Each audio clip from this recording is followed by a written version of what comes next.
और चलिए रुक करते हैं न्यूज ब्लास्ट खबरों की ओर। कर्नाटक में नई सरकार का शपथ ग्रहण समारोह। कर्नाटक के 30वें मुख्यमंत्री बने हैं सिद्धारमैया।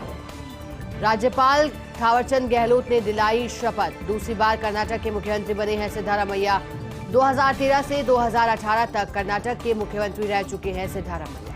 1996 और 2004 में प्रदेश के डिप्टी सीएम भी रह चुके हैं सिद्धारमैया।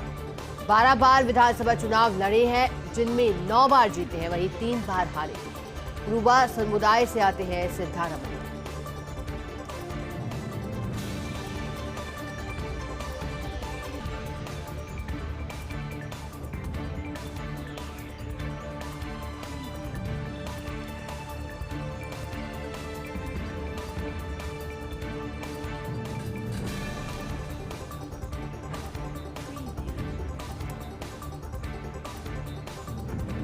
कर्नाटक में नई सरकार का शपथ ग्रहण समारोह। बेंगलुरु के कांतिरवा स्टेडियम में हुआ शपथ ग्रहण समारोह। सिद्धारमैया ने सीएम और डीके शिवकुमार ने ली डिप्टी सीएम पद की शपथ। राज्यपाल थावरचंद गहलोत ने शपथ दिलाई है।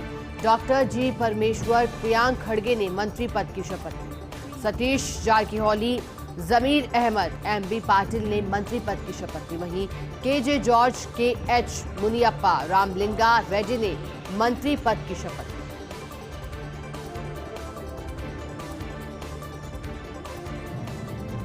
कर्नाटक में नई सरकार का शपथ ग्रहण समारोह। बेंगलुरु के कांतिरवा स्टेडियम में हुआ शपथ ग्रहण समारोह। सिद्धारमैया ने ली सीएम और डीके शिवकुमार ने ली डिप्टी सीएम पद की शपथ।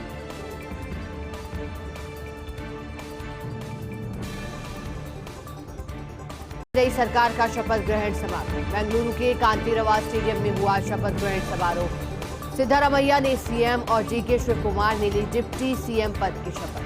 राज्यपाल थावरचंद गहलोत ने शपथ दिलाई।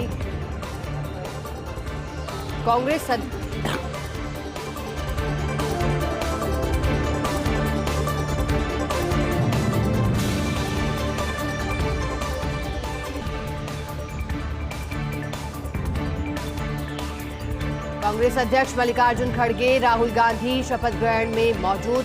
प्रियंका गांधी, सीएम अशोक गहलोत, सीएम भूपेश बघेल भी मौजूद हैं। सीएम अशोक गहलोत ने डीके शिवकुमार को गले मिलकर बधाई। वहीं नीतीश कुमार, तेजस्वी यादव, सीताराम येचुरी, एमके स्टालिन, राजीव शुक्ला भी इसमें मौजूद हैं।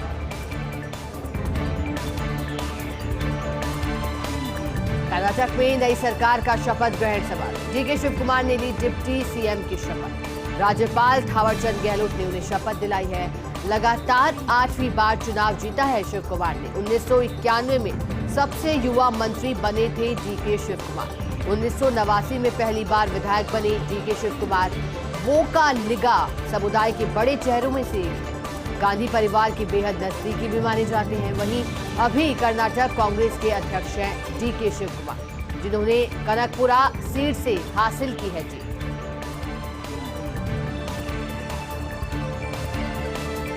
राजस्थान के सरसों किसान को बड़ी राहत। स्पीकर ओम बिरला के प्रयासों से खुशखबरी आई है। अब प्रति किसान 25 की जगह 40 क्विंटल सरसों की खरीद होगी। बिरला के प्रयासों से केंद्रीय कृषि मंत्रालय ने आदेश जारी कर दिए हैं। वहीं आदेश मिलने के बाद राजफेड ने भी निर्देशित किया है। अपने सभी खरीद केंद्रों को 40 क्विंटल सरसों खरीदने को कहा है। पिछले दिनों किसानों ने किया था स्पीकर बिरला से आग्रह। किसानों की मांग पर ही बिरला ने की थी कृषि मंत्रालय में उच्च स्तर पर बात।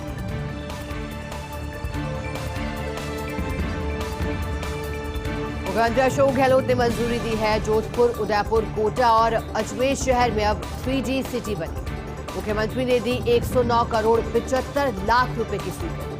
GIS आधारित 3G सिटी मॉडल विकसित किए जाएंगे।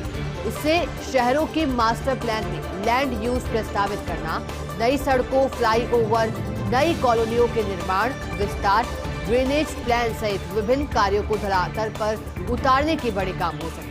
बड़े पैमाने पर आधारभूत ढांचे का भी विकास हो सकेगा। परिवहन योजना, भूमि नियोजन, नगर नियोजन का आकलन भी हो सकेगा। इससे प्रभावी आकलन, सिमुलेशन एवं योजना बनाने में भी अब आसानी।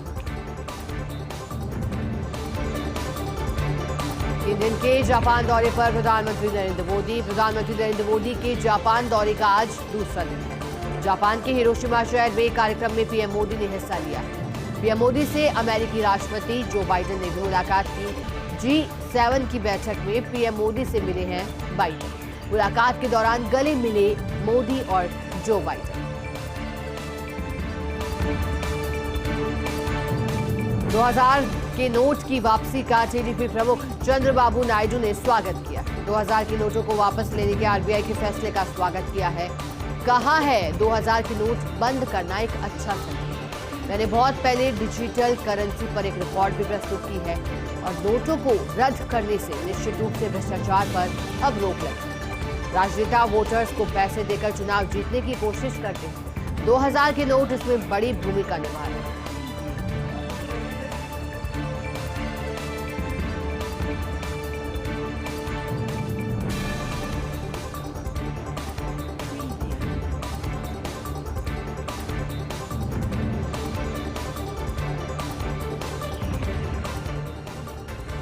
राजधानी में पहली बार दिखेंगे ऊदबिलाव।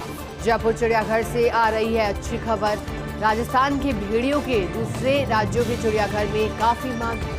ऐसे में एक्सचेंज प्रोग्राम के तहत चिड़ियाघर को अब मिल सकते हैं कुछ और वन्य जीव। इंदौर से 2 बाघ, सूरत से एक ऊदबिलाव भी लाने की योजना। एक्सचेंज प्रोग्राम के तहत CJDA ने प्रस्ताव मंजूर किया। अगले सप्ताह सूरत से लाया जाएगा एक बाघ का जोड़ा। वहीं ऊदबिलाव के लिए बायोलॉजिकल पार्क में बड़ी तैयारी की जा रही है। रेड सैंडस्टोन खनन में तेजी। राम मंदिर को निर्बाध आपूर्ति। राम मंदिर के लिए प्रदेश के रेड सैंडस्टोन की सप्लाई में अब तेजी आई है। बंशी पहाड़पुर के 12 मंशा पत्र धारकों को मिला था। Environment clearance. State level environment impact assessment authority ने जारी की थी ईसी। कुल 41 लीज खान विभाग ने की थी। यहां से ईसी प्राप्त दर्जन भर लीज में चल रहा खनन कार्य। वहीं 2 लीजों में 4 महीने पहले ही शुरू हुआ है खनन। इस माह के अंत तक कुछ और लीजों में खनन शुरू हो जाएगा। अगले महीने से और तेज हो जाएगी रेड सैंडस्टोन की निर्बाध सप्लाई। ज्येष्ठ पूर्णिमा पर होगा वन्यजीव संख्या का आंकलन। बेमौसम बारिश के चलते पिछले दिनों वन्यजीव गणना की गई थी स्थगित। वैशाख पूर्णिमा पर 5 मई से होने वाली वन्यजीव जनगणना जो कि गणना होनी थी वो स्थगित की गई थी। अब ज्येष्ठ पूर्णिमा से यानी कि 4 जून को वन्यजीव गणना, 4 और 5 जून को वाटर होल पद्धति से ये गणना की जाएगी। 4 जून सुबह 8 बजे से 5 जून सुबह 8 बजे तक 24 घंटे की गणना। मुख्य वन्यजीव प्रतिपालक अरिंदम तोमर के आदेश पर गणना हो सकेगी। बाघ, बघेरे व अन्य वन्यजीवों की संख्या का भी इस दौरान आकलन किया जाएगा। दुनिया भर में फिर बजा पीएम मोदी का टक्का। प्रधानमंत्री नरेंद्र मोदी दुनिया के सबसे पसंदीदा लीडर चुने गए। ग्लोबल लीडर अप्रूवल रेटिंग में पीएम मोदी को दुनिया के 78% लोगों ने पसंद किया है। ग्लोबल लीडर अप्रूवल रेटिंग में सुपर पावर्स को पछाड़ दिया है पीएम मोदी। पीएम मोदी ने अमेरिका स्थित कंसल्टिंग फर्म मॉर्निंग कंसल्ट का सर्वे सामने आया। दूसरे नंबर पर 62% के साथ स्विस राष्ट्रपति एलन बेसर्ट काबिज है, जबकि तीसरे स्थान पर है मैक्सिको के राष्ट्रपति एंड्रेस मैनुअल लोपेज ओब्राडोर। अमेरिकी राष्ट्रपति जो बाइडेन 6ठे स्थान पर मौजूद है, जबकि ब्रिटेन के प्रधानमंत्री ऋषि सुनक 10वें नंबर पर काबिज है। मई में तेज गर्मी का इंतजार। अप्रैल के बाद मई में भी अब तक तेज गर्मी नहीं पड़ी। भीषण गर्मी वाले मई में सिर्फ 7 दिन ही पड़ी है तेज गर्मी। पश्चिमी विक्षोभ के चलते आंधी बारिश का दौर जारी रहा। इस माह का 5वां पश्चिमी विक्षोभ सक्रिय होगा 21 मई से। मार्च और अप्रैल में भी 6 पश्चिमी विक्षोभ आए थे। 1 जून तक तापमान सामान्य से 3 डिग्री कम रहने की संभावना।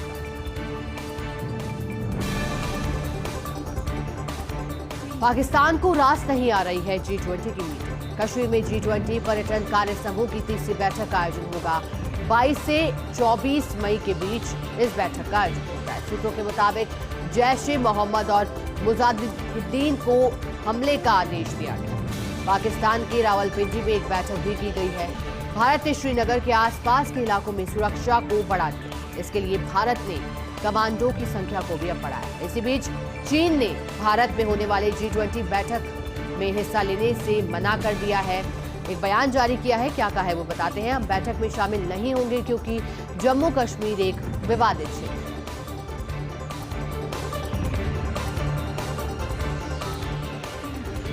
अमेरिका ने लगाया बैन तो भड़क उठा रूस और अमेरिका के बीच तनातनी बढ़ी है।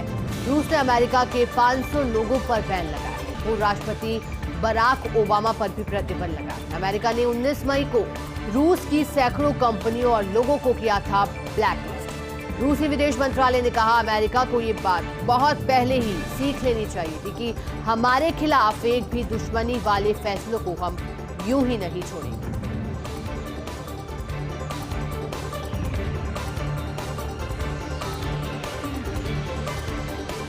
देखिए, जिस तरह से रूस और यूक्रेन के बीच जंग छिड़ी थी 24 फरवरी 2022 को, माना जा रहा था कि अमेरिका समर्थन में है यूक्रेन के। वन विभाग 4 नई लेपर्ड सफारी की करने जा रहा है शुरुआत। 22 मई को विश्व जैव विविधता दिवस पर इसकी शुरुआत होगी। जयसमंद और झुंझुनू बीड़ में होगी सफारी की शुरुआत। 5 जून विश्व पर्यावरण दिवस पर हो सकती है 2 और सफारी की शुरुआत।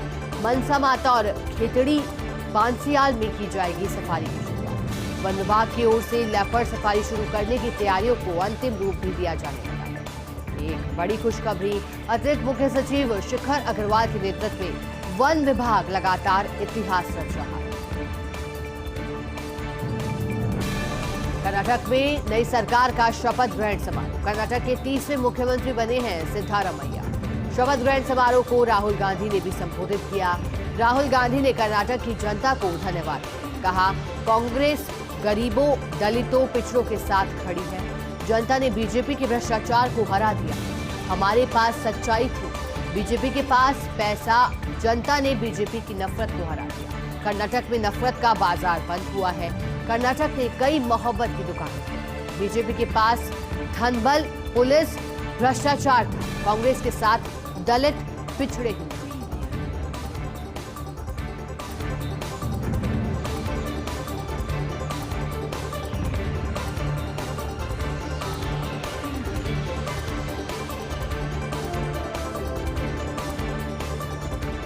कांग्रेस प्रदेश प्रभारी सुखजिंदर सिंह रंधावा प्रदेश दौरे पर। एयरपोर्ट पर मीडिया से रूबरू भी हुए सुखजिंदर सिंह रंधावा।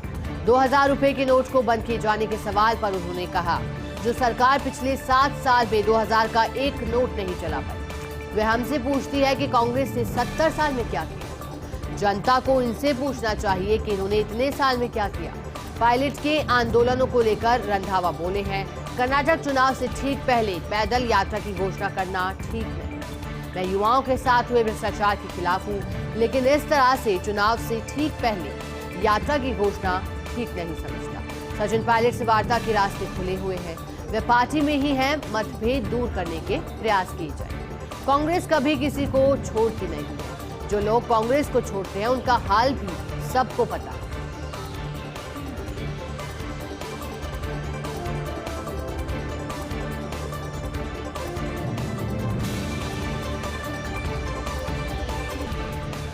और इसी के साथ न्यूज ब्लास्ट खबरों में बने रहिए हमारे साथ और देखते रहिए फर्स्ट इंडिया।